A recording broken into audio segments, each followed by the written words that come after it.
উদ্ভ্রান্ত সেই আদিম যুগে স্রষ্টা যখন নিজের প্রতি অসন্তোষে নতুন সৃষ্টিকে বারবার করছিলেন বিধ্বস্ত, তার সেই অধৈর্য ঘন ঘন মাথা নাড়ার দিনে রুদ্র সমুদ্রের বাহু প্রাচীর ধরিত্রীর বুকের থেকে ছিনিয়ে নিয়ে গেল তোমাকে। আফ্রিকা বাঁধলে তোমাকে বনস্পতির নিবিড় পাহারায়, কৃপণ আলোর অন্তপুরে।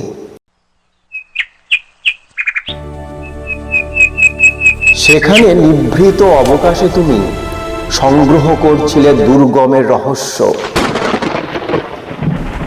চিনছিলে জলস্থল আকাশের দুর্বোধ সংকেত। প্রকৃতির দৃষ্টি অতীত জাদুমন্ত্র জাগাচ্ছিল তোমার চেতনাতীত মনে। বিদ্রুপ করছিলে ভীষণকে বিরূপের ছদ্মবেশে, শঙ্কাকে চাচ্ছিলে হার মানাতে, আপনাকে উগ্র করে বিভীষিকায় প্রচন্ড মহিমার তাণ্ডবের দুন্দুভিনী নাদে।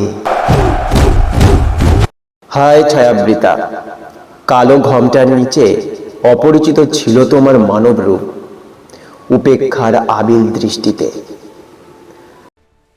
এলো ওরা লোহার হাত কড়ি নিয়ে, নখ যাদের তীক্ষ্ণ তোমার নেকড়ের চেয়ে। এলো মানুষ ধরার দল, গর্বে যারা অন্ধ তোমার সূর্যহারা অরণ্যের চেয়ে। সভ্যের বর্বর লোভ নগ্ন করল আপন নির্লজ্জ অমানুষতা।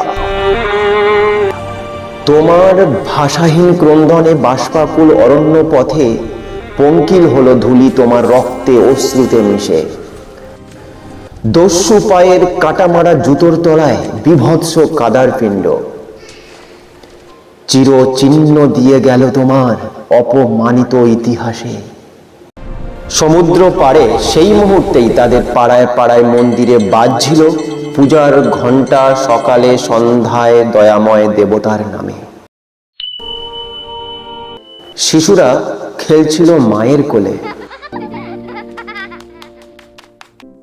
কবির সঙ্গীতে বেজে উঠেছিল সুন্দরের আরাধনা।